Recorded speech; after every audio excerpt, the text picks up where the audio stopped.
Welcome to Your Aha Life. I'm your host, Dr. Tonya Harris Cornelius. The Aha Life is a life of more joy, more purpose, and more fulfillment. Through these episodes, I will bring you stories of insight and inspiration to help you live the life that you dream about, the life that you are meant to live, your Aha Life. Enjoy the episode.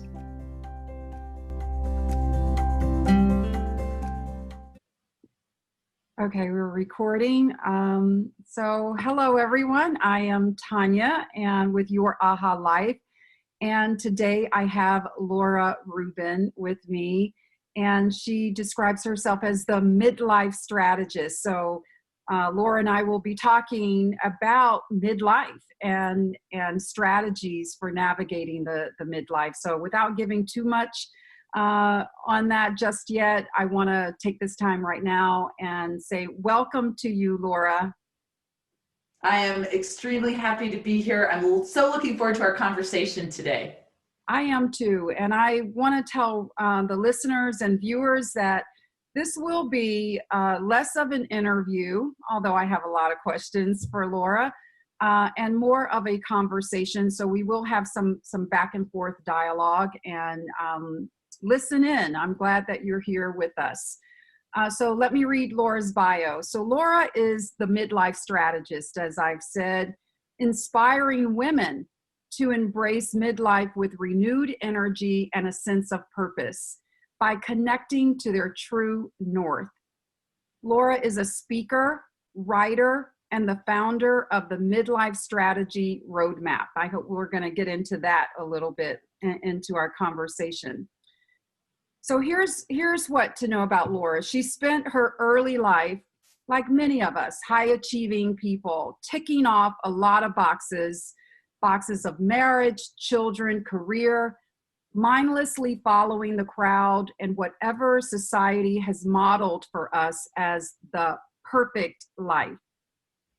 As she approached her 50s, though, a nagging feeling became more evident in her life and became too strong to ignore.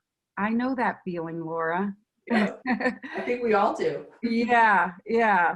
This was not her perfect life, and it was time for her to discover why. Her journey led to a renewed sense of self and her life's calling, which is to guide and encourage other women as they explore, discover, and create a life of passion, purpose, and fulfillment. Laura's mission is to change society's negative stigma and fear of midlife by empowering women to own this time in their lives. I love that too. I love all of this. And as their superpower, she guides women on a journey to create a new vision of midlife and design a roadmap pointing to their true north.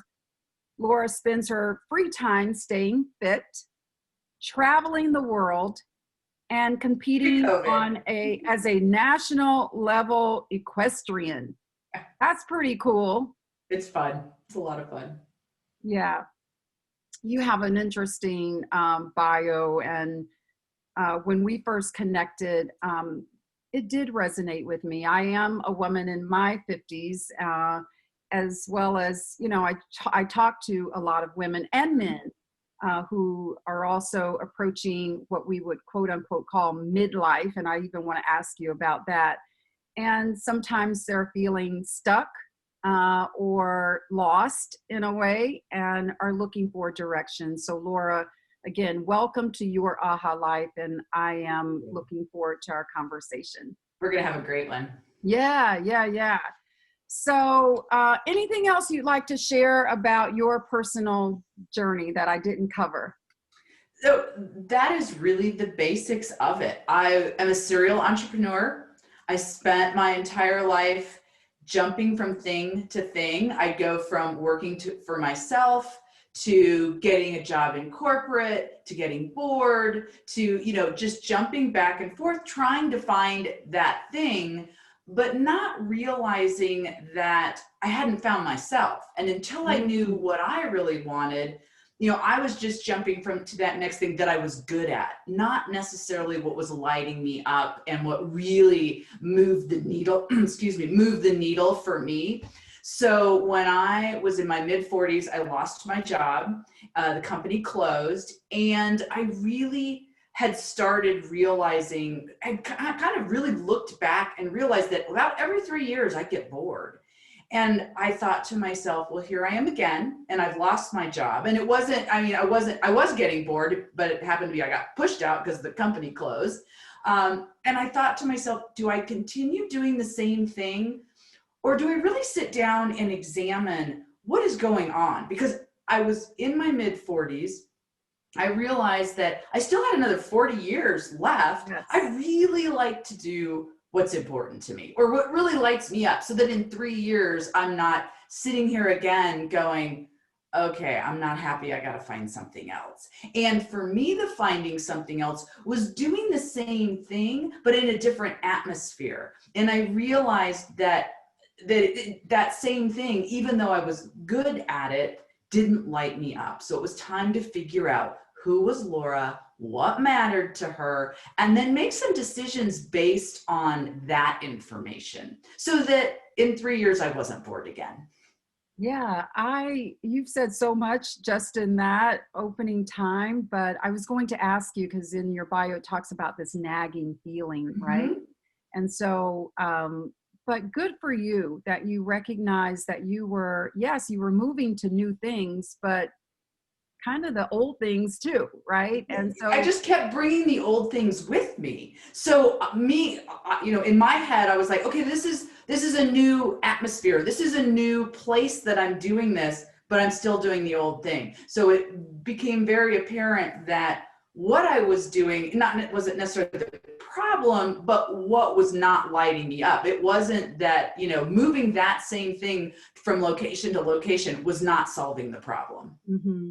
And so when you say not lighting you up, I think about, and it was something that you also, I think, had in your bio about our comfort zones, so perhaps the moving from thing to thing, position to position, but pretty much the same thing, was a way in which you were still staying within your comfort zone.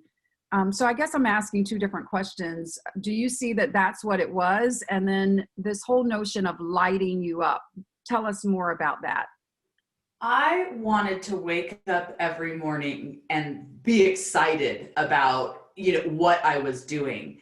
Now I understand that's not going to happen every day. Some days we have to do the books. Some days we have to take phone calls that we don't particularly want to do. But the big picture was the purpose and calling, and what I was, what I'm doing in the world made me excited to get up every morning, as opposed to going to my job, which I was good at. So there's a difference. To me, I want to be excited about what I'm doing. Stepping out of your comfort zone, I definitely had to do that, because it was easy for me to continue to pick the jobs or start the companies or do something different in the things that I was good at. I'm good at math. I'm good at organizing. I'm good at turning chaos into order. And I do enjoy those things, but it just wasn't enough. There was that nagging feeling. So in order to, and it was scary to think, okay, now I'm going to take the big leap and really figure out what it is. And that made me step out of my comfort zone for sure. Yeah. Yeah. And that's what comfort zones do. It's a growth, it's, not the comfort zone. The comfort zone is not a growth area for us. It's when we do step out that we continue to grow. So you said that this nagging feeling, would you say that had that loss of this job or downsizing or whatever it was, had that not occurred, is it safe to say you might have stayed in that comfort zone a little bit longer? Probably, yes. Mm-hmm. And I had the nagging feeling every time I would get bored in 3 years. It was like, okay. But then, like I said, I just switched locations. I didn't really change what I was doing. And so the nagging feeling just kind of followed me along. I was just hoping that the new location or the new look would change it, which it did for a while, kind of brushed it under the rug, but then it came back. And part of the nagging feeling also is you have a tendency to shove it down, because if you look around, I had good jobs. Financially, I was fairly, stable. My kids were grown, or even during the time when they were growing up, I have great children. I had a great relationship. So on the outside, nice house, nice car, you look like you have it going on. So it's hard to acknowledge and really say something doesn't feel right. Because when you look on the outside and you look at what society models for us as having the perfect life, a lot of us have it. And so to acknowledge that nagging feeling is another getting out of your comfort zone, because, a lot of us I've had people say to me, well, I feel guilty. Don't feel guilty, but you do. You feel guilty because you know that there are others that would love to have the lifestyle or the life that you have, and yet it's not enough for you. And how do you know, Laura, how do you know that it is this nagging feeling of trying to bring you closer to center, trying to bring you closer to your true gift and calling? How do you know it's that versus this high achiever gene in you who has this insatiable appetite for something new and different over and over again, this achievement orientation? How do you know the difference? I think for me, how I would answer that is the nagging feeling is that something's wrong. Something's not quite meshing, as opposed to the achiever that's looking for the next excitement. They've accomplished what they've wanted to accomplish, and now it's like, okay, what next can I? And those high achievers and people that are accomplishing are usually accomplishing along the lines of what's important to them. They may be changing their landscape, but what they bring along with them is true to who they are. They are grounded, and they know what brings them fulfillment and purpose, and they just move that along with them. So that's the nagging feeling, is more like something's not quite right. The achiever is like, okay, I've achieved what I want to achieve here. Let's take my skills and that gift and what I love to do and move to the next achievement. Yeah, that's on a good day, because if you have some achievers who continue to achieve inside of their comfort zone, but are not really happy either or fulfilled, but they don't know another way. And I would imagine that you encounter a good number of those people as well. And those people are the ones that don't know who they are. They don't know what's important to them, because they've been so they've been on the corporate ladder, been on the hamster wheel, get into autopilot. All of those things keep us in this little safety zone. We think we're doing a lot of things, but when we peel all that back, we realize that we're still just doing the same thing. Yeah. And I want to be careful that listeners, viewers, Laura and I, we are one of you. We've been in these roles. So this is a judgment-free zone. We're not judging this. We're just drawing some insight and enlightenment. I think attention to it. For me, it's telling women that if you've got this nagging feeling, it's okay. And you're in the right place. That's the first step to stepping out and really figuring it out. And for me, lots of times my clients, I'm not asking them to change their lives drastically. I'm asking them to find happiness and fulfillment in what they're doing. A lot of my clients are high up, they have a good job, they're making a very nice salary, and the idea for them to quit that because they're just going to change their life completely is not really practical. So we learn how to take our gifts and our fulfillment and use it where we're at as well. Yeah. And we're going to get into that.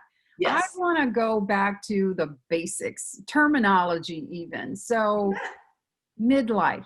You call you are the midlife strategist. Yes. What do you define as midlife? And is it an age range or is it a mindset? What is midlife?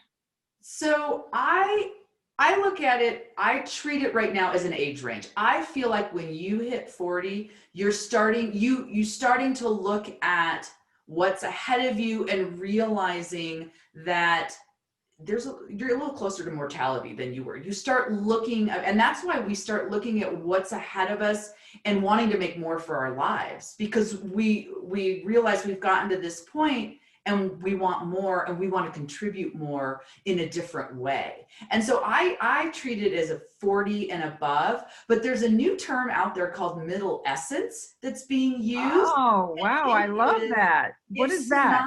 Not synonymous, but you have adolescence where you're going from, you're going from 12 to 18, all those changes that you're making. It's kind of the same when you're going from 40 forward. Our bodies are changing, our hormones are changing, our needs are changing, our wants are, and so Barbara Waxman actually has coined that term, and it's called middle essence. And I really like that term. I like it too. And the term midlife is an accurate term, because if you look, I am in the middle of my life. The problem is society has tacked on all these negative ideas of what midlife is. So it's very difficult to sometimes acknowledge, accept, verbalize that I'm in midlife in a positive way versus the way that we see it negatively portrayed. Yeah, let's talk about that, because there is a stigma with midlife. And I, like you, have gotten to the point where, well, first of all, it's personal. My mother died at the age of 43. Wow. She was young. I was 20. And so up close and personal to me, I saw the preciousness of life, and that, every year that you have is precious. So Yes. I don't badmouth any year that I get, any additional days or years that I get are extreme blessings to me. But yeah, for many, midlife is something they want to run away from. Do you encounter that? And how do you talk to your clients about midlife? So in general, when I say the word midlife, or you hear the word midlife, what's the first thing you think of? Crisis. Always. They put midlife and crisis together. So, that's the battle from the very beginning. It's about turning the idea around about what midlife, standing up and being authentic of who you are in midlife, you, myself, your coworkers. And I really believe that now more than ever, women in midlife, men in midlife, they're starting to accept it more. Mm-hmm. There are more of us than there are of the younger generation at this point, in terms of how many people are living in the world. Our numbers are growing. But I also believe that because of where we are today, this is not our mother's midlife. And we are in a place now that we have opportunities, or we have tools that we can make better lives for ourselves. And I think more and more women and men are embracing that. The more that we can model that, the more we make the change. Yes. So I have here, so you said that after you came through kind of your own triggering time, this nagging feeling inside, that you had to discover your true north. So let's talk about what is your true north, and what was your journey to finding your true north? The true north for me is inspiring and helping other women to understand that this is the best time, that midlife can be the best time of their lives, and to really believe in themselves, take back their lives, and step into their feminine power, and really make a difference in their life, their families' lives, and the community around them. That this is not the time for us to sit back. It is the time for us to take action, and to show the world that to be proud of who you are and where you've come. You were talking about every year that you've had. I think every stage we've been through is important and has taught us something and has brought us to this point of wisdom that we didn't have at 20. We didn't have at 30, because our focus was different. But now when we hit this point, we are wise elders, and we need to be proud of that and believe in ourselves. And so that's my mission, really. I want other women to be as excited about midlife and this point in their life as I am as well. So Yeah. I want them to feel as good as I do. Yeah. That's awesome. That's so awesome. I would imagine that it's a huge need, but you decided to focus in on women. Why not women and men? So I believe, first of all, I am a woman, so I connect better. And I think that we look at midlife differently than men do. I think men are brought up to be breadwinners, the patriarch of the family, the tough, standing out as leaders. And for them to come to the point where for them to say, I've got a nagging feeling that something's not right, it's harder for them. And I think that they are better served by men who have been through that, because they have a different viewpoint, and they've dealt with life in a different way. And it's not to say that I can't help them, but I have a different perspective than they do. And my life growing up was dealt with in a different way than most men. Yeah, so interesting and true. The power of socialization, like how we've been socialized in society, can play a huge, huge mark. Before we get off of that, though, I just want to go the extra yard on this question. So it's one thing, Laura, to come through your own aha journey, and have this nagging moment, this nagging time in your life, and say, look, I can't just continue to do the same old thing in a different geography. I've got to do something different that really lights me up, as you say. It's another thing to say, I'm going to take what I have learned and I'm going to serve other women with it. So what led you to move, not just recognizing your own midlife journey, but deciding, then the next thing that I do is to help other women through that? I was truly surprised. First of all, when I went on the journey, reading books, researching things like that, I felt like there was a lot of great information about passion, purpose, fulfillment, but not geared toward midlife.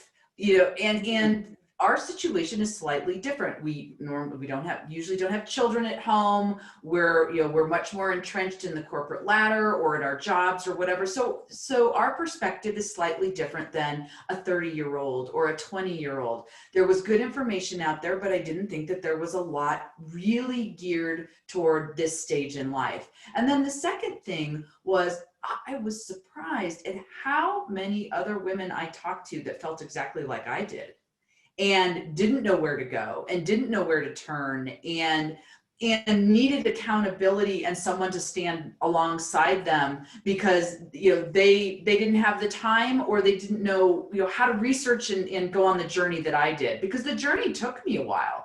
And that was the other thing, is I wanted to take what I learned and help these women do it in a shorter period than I did, and kind of create that strategy, that roadmap.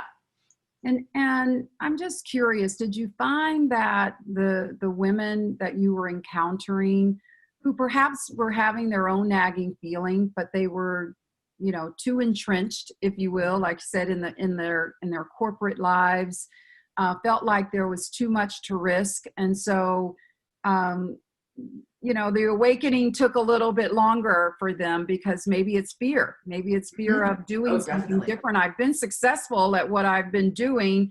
Why would I risk all of that to, walk away and do something completely different? I know you say that you don't advocate that for everyone, but I would imagine that for some who have only known one definition of success, helping them to redefine what success can look like can be a scary thing for them. How have you found that in working with women? I would agree. And yes, it is. The key is to realize we're not going to go from A to D in one big step. Wow. Really, the first piece for me and for anyone at any stage is to get back to being grounded and to figure out what's working and what's not.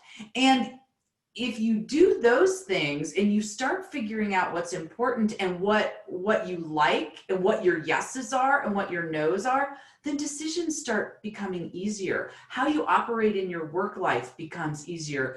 When you can connect to who you are, you start feeling better about yourself in any situation. You bring that with you to any situation that you're in. Yeah, so let's go there because you have something called the Midlife Manifesto or the Midlife Strategy Map. Um, are those one and the same, or are those kind of two different things? The overall is I take women, I take them on an adventure. We go on a midlife adventure. And the roadmap, the Midlife Manifesto is a part of the is part of the adventure. And then also the roadmap is part of the adventure. We do a lot of behind the scenes, but then you've got to figure out how we're gonna get from A to D. That's what the roadmap does. And then once we have this roadmap designed, then we start taking action based on the roadmap. So they're all little pieces in the midlife adventure that we go on. All right, so take us through some of that. bet. How do you start with a client? I've come to you, Laura. I've had that nagging feeling. I know I'm supposed to be doing something different with my life. I'm seeing that I've lived more of my life than perhaps what's ahead of me, and I want to make every moment of my life count. What would you do with me? First thing we're going to talk about is getting grounded, being self-aware, self-care. Self-care comes in 3 phases: physical, mental, and spiritual. So because so often we get to this point and we're on a hamster wheel, 1, and autopilot, the 2 things we talked about. We're going through life without even realizing what's going on around us. So we start with the self-care of physical.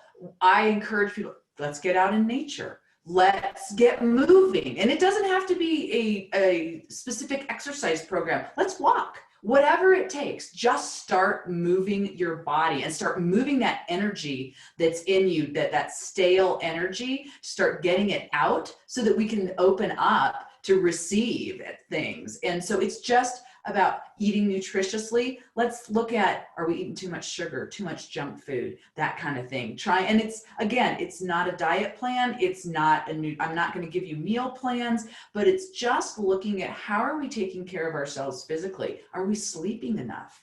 Are we, all of those things fall into the physical side. Then we move into the mental side.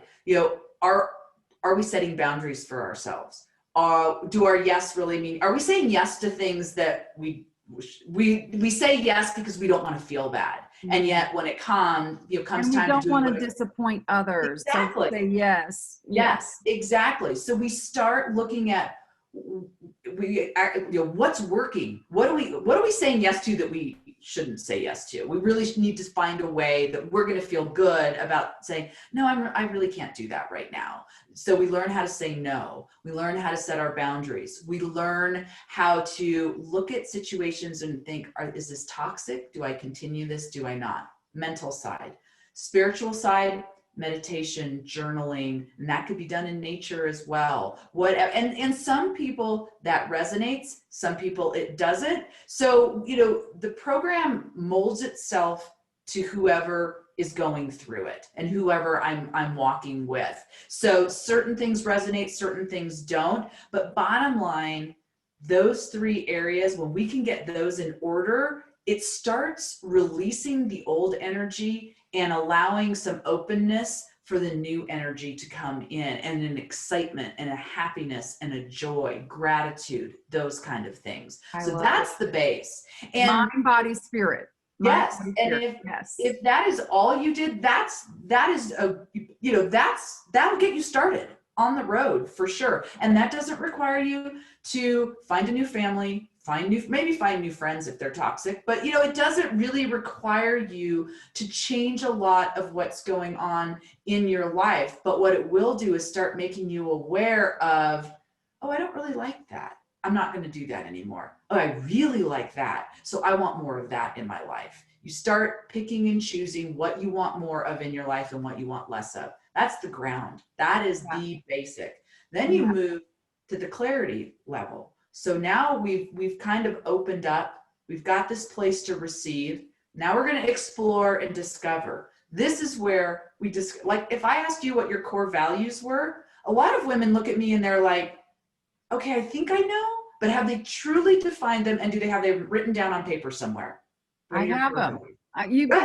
You'd be proud of me. I Perfect. have them. I have them Okay, right here at my share what desk. they are. Personal growth. So just continuing to grow and learn. I'm a perpetual learner. So personal growth. Love it. Integrity, which I believe underneath integrity is fairness, it's honesty, all of Love that. it. So spirituality. So under spirituality, I also put purpose, a sense of purpose and meaning in my life and my faith. So that's spirituality. Family. And I have now this new one. I'm trading out one for the other. It was security, and I didn't like that word security, but it's true. I do like a sense of security. But what is really coming more and more, taking up more and more of me is this notion of simplicity. Oh, love it. And I'll have to say, I loved your email about the simple movement. I'm not sure if that's the correct, but oh, that was awesome. I really enjoyed that because that's spot on. But what I want to say to you is you modeled perfectly the core value and how I work with my women. You named about 5. yes. But you go through this huge list and you pick a whole bunch of them, but you could, after each one of those that you listed a few words underneath that went along with it. So you listed all 5, then the last thing you did was realize one was no longer serving you. So you re-looked and you found something that was more in line with who you are. And that's so I did good. I did good. Yeah, it's exactly what I would ask my clients to do. And the big picture is things change. As we go on the journey, our life changes, and we have to realize and not feel bad. Okay, our core values for the most part will stay the same, but we'll massage them just a little bit. Yes. But that's the kind of stuff that you want to take with you to every situation that you go into. So that is a perfect modeling of what it's like to do your core, to have your core values. But those are super important because doesn't that help you make tough decisions in your life? Because you go back to those core values and you say, does what I'm being asked to do, or does this question, how does it fit with the core values? Does it align with that? But if you don't have those, you don't have them written down, you don't know. And you're making decisions really not based on what your future vision is. So you do the clarity side, the discovery, the exploring, the discovery, core values, what your strengths are. And strengths meaning innate strengths, not necessarily what you're good at. Like that's a skill. You can learn your skills. You can get better at skills. Your strengths are what you're innately who you are. A lot of women kind of have an idea, men both have an idea, but they're not sure. I love using the Clifton Strengths quiz as well as the Enneagram. I use both. Now, I'm not necessarily an expert in both, but they do provide a lot of eye-opening information, and they'll bring you new information, but they also will go along with what you already think about yourself. You can kind of get some, I'm trying to think of the word I'm looking for, but in any case,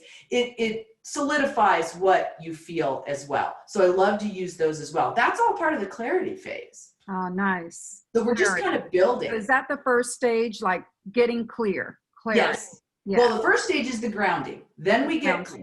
Then the next thing is, now that we're feeling a little grounded, we've got a little clarity, let's create a vision. What's your vision? What is your ideal day? What is your ideal week? What do you see yourself when you're 80?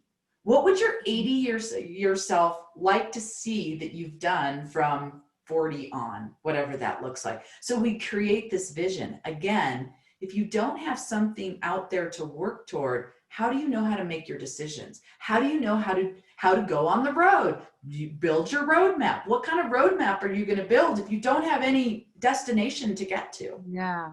Wow. It just makes so much sense when you put it that way. Yeah. So, and I don't remember exactly who said it, but making decisions without a vision is basically wasting your time. You really are. And our time, as you mentioned, we have less years. You know, we can kind of see the writing on the wall. We're headed toward the end, and we want to make them count. Well, let's have a vision. Let's have this big vision that we can work toward. It helps, just like the core, and those core values get plugged into that, that big vision.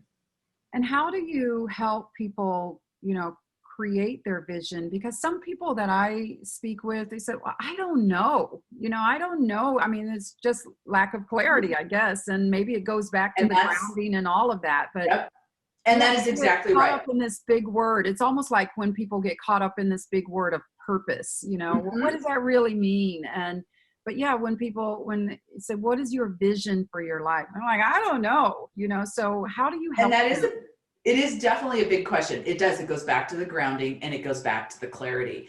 And it's a process. It is a journey. Just because you've figured out your core values and you've got your strengths, you'll start with the vision, and then you're going to tweak it, because you create the roadmap. And in that roadmap is your Midlife Manifesto, which we'll get to. Okay. So you create the roadmap that's got the Midlife Manifesto part of it. Then you're going to start taking action. And because all of that without taking action, again, doesn't do you any good. If you're just going to sit behind the computer and type it all up or write it all up and journal, but never step out from behind that computer or step out of that comfort zone, action without, words without action, you're not going to get anywhere. You're going to be in the same place 5-10 years later. 5-10 years, still saying the same old thing. And you've almost wasted those 5 to 10 years. Let's start moving. And here's the thing about action. Action will tell you what you like, what works just as much as what doesn't work.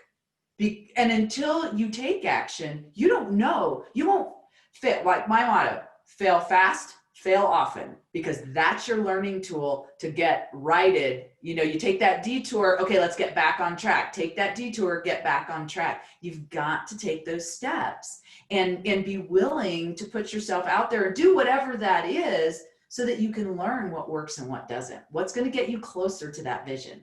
I love that you said, take the detour, get on track, take the detour, because I think the detours are also part of the journey, that they are almost as necessary, getting going off-road.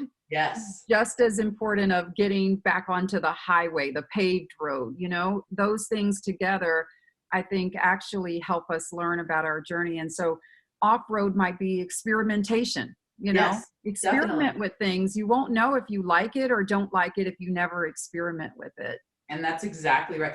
How do you know if a stove is hot if you haven't touched the burner? If you've never touched the burner, you have no idea if the stove is hot or not. Not that I want you to touch the burner. Don't be. No, I'm not touching the burner, but I get it. I get the. Or the same that you hear them say, how do you know what true joy is if you've never felt sorrow? If you've never felt the opposite of what you're trying to achieve, you don't know what it truly is to feel joyful. Yeah. Yeah, you just struck a chord there with me, because Aha Life, right, I say is, which I love the name, life with more joy, more purpose, and more fulfillment, because I so believe, first of all, yes, if you have never experienced sorrow, how do you know how to tap into this reservoir of joy? And when you're and when you are feeling joy, and that joy comes from within. So I love that you brought that out. You struck a chord with me there, Laura. Good. Because it's so true. It's so, and that resonated with me, and I have read that, and that resonated with me because I never thought about that before. And that was one of my aha moments. It's like, that's true. You have to feel the opposite in order to feel, you have to feel the sorrow in order to feel the joy. Yeah, it's like that in everything. We don't know the day if we never know night.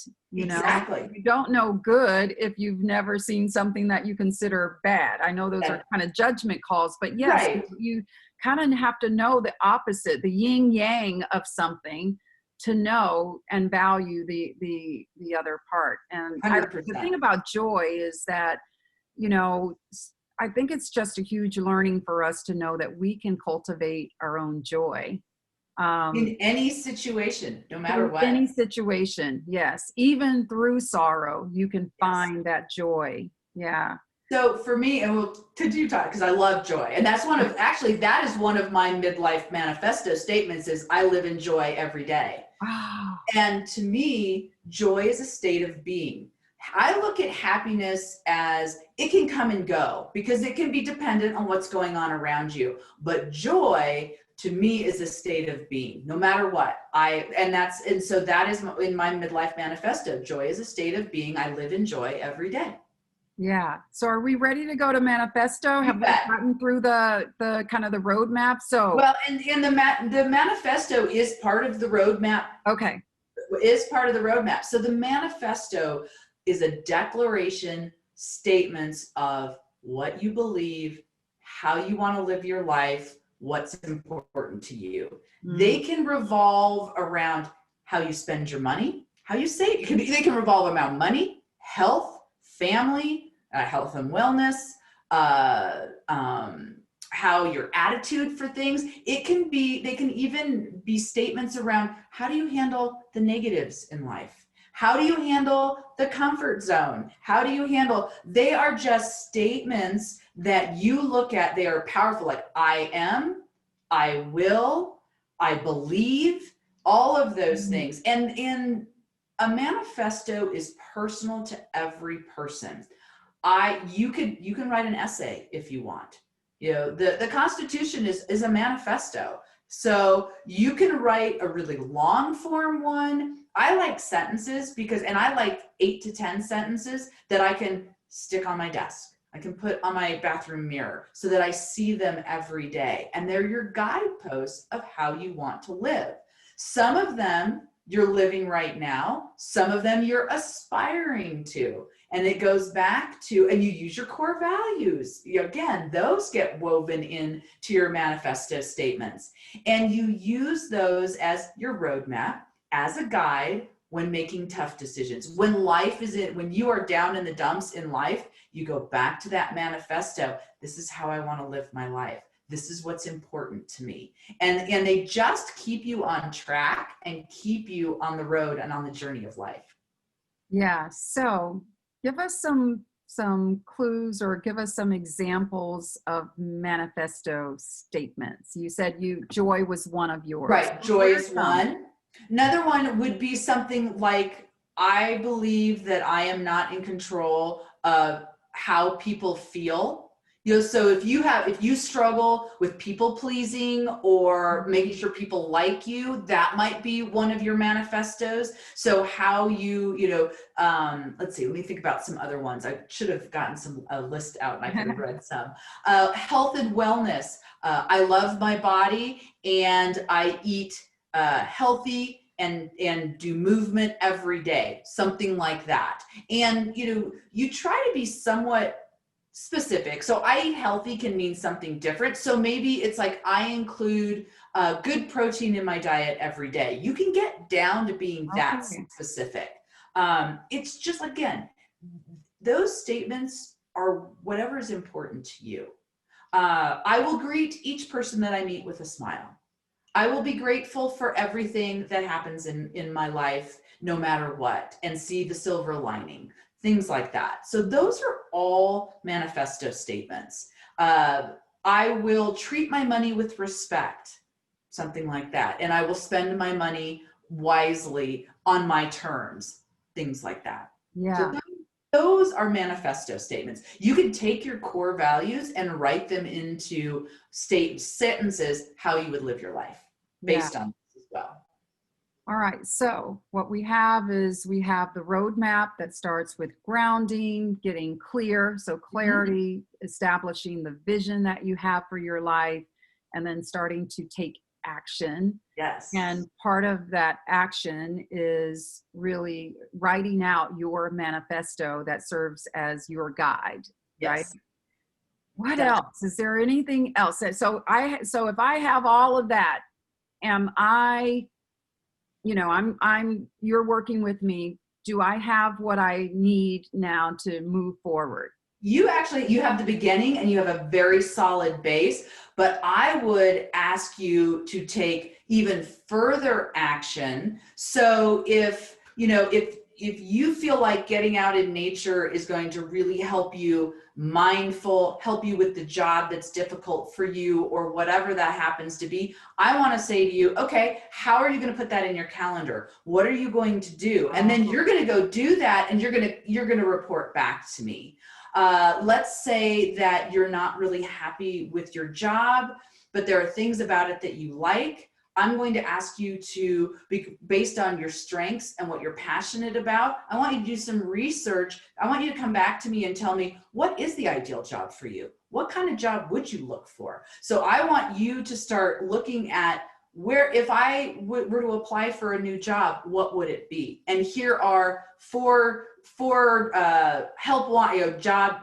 job listings that I would apply for. So again, it's not just sitting behind the computer. I want you to actually be taking action steps and doing something, because when you start taking those little steps, they compound, and you start getting braver, and you start seeing results, and you start feeling better about yourself. And when those setbacks or the detours happen, you're equipped to get back on the path again and to keep moving forward. I love the action orientation of this roadmap, and everybody's actions are different depending on how they've come to this point. Some people may be taking bigger actions than others. Some people, it may be just turning off their phone at night. That could be their first big action that they take, and they actually follow through and do that. The next person, it might be looking for that job, if that's the route that they want to take. So everybody's action is different. I just encourage people to take small little steps, because if you try to get, they always have, quit smoking cold turkey. I'd really like to know how often that works. I'm not thinking, long-term works. So for me, it's like, okay, you want to do a digital detox. Let's pick 10. And the best time for that is actually the morning. Don't immediately reach for your phone in the morning. You do not get to look at your phone until you've gotten up, had a cup of coffee, gotten ready for work until, like, I have one gal, she doesn't get to look at her phone in terms of social media, even her emails or anything, until she's sitting at her desk, because that denotes the work day. And she's less likely to get on social media because now she has to work. Yeah.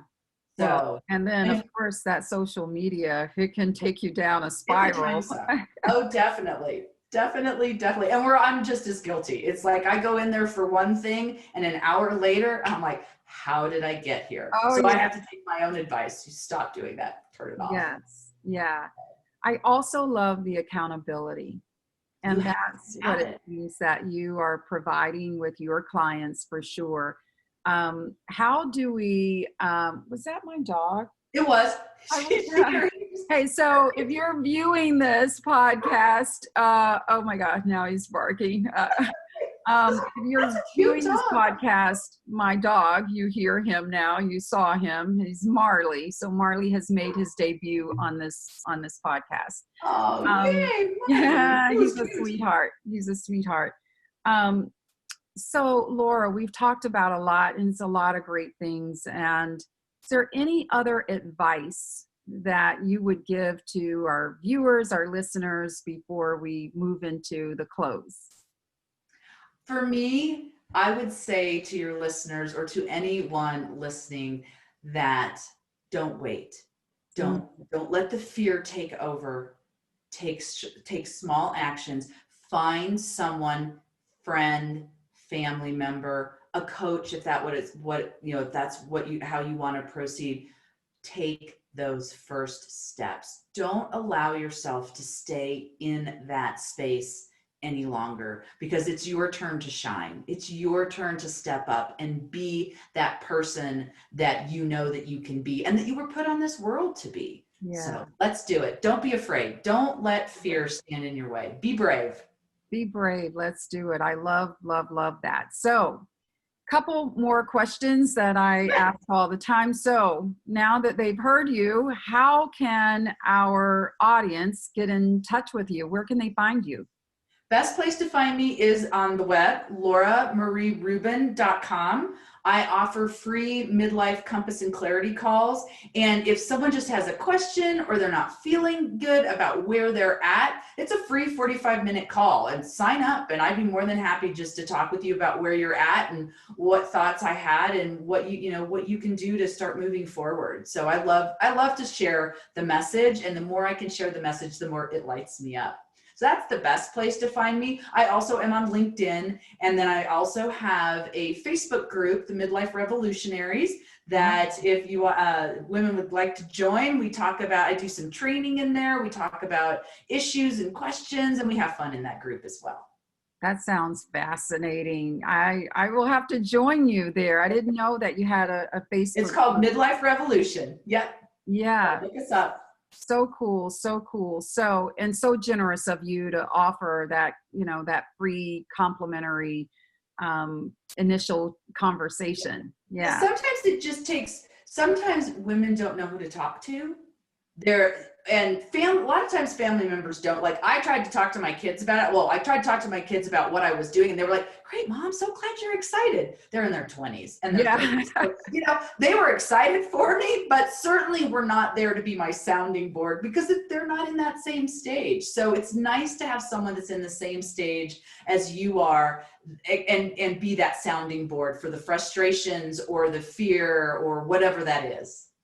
Yeah, I mean, they will relate, Yes. Women in our kind of range will relate. We'll have a lot of things in common to talk about, and a lot of some of the same fears and frustrations and those nagging moments or whatever. We can all relate to those.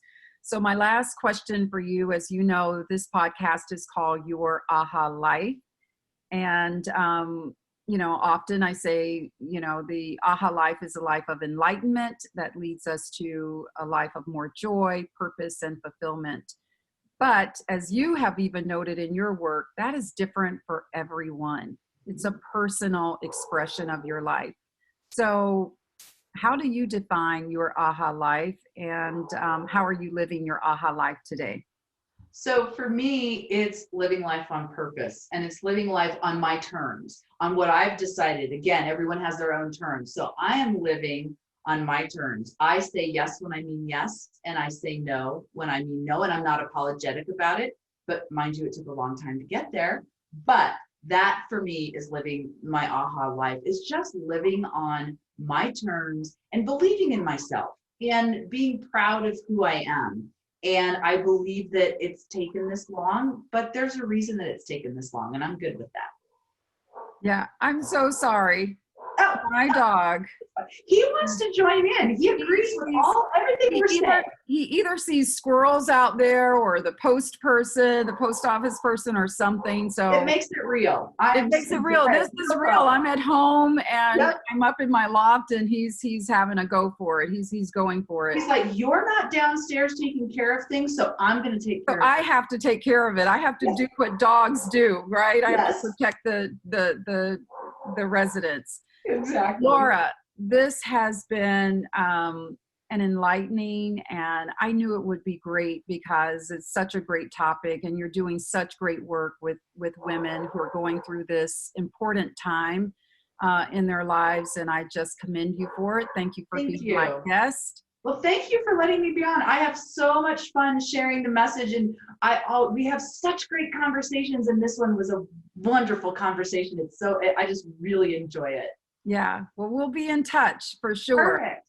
All right. Well, thank you. And thank you, listeners, for joining in. And again, I apologize for Marley. But yeah, please take a listen. And if you have any questions, reach out and find Laura at lauramarierubin.com. Yes. All right. Well, have a great day.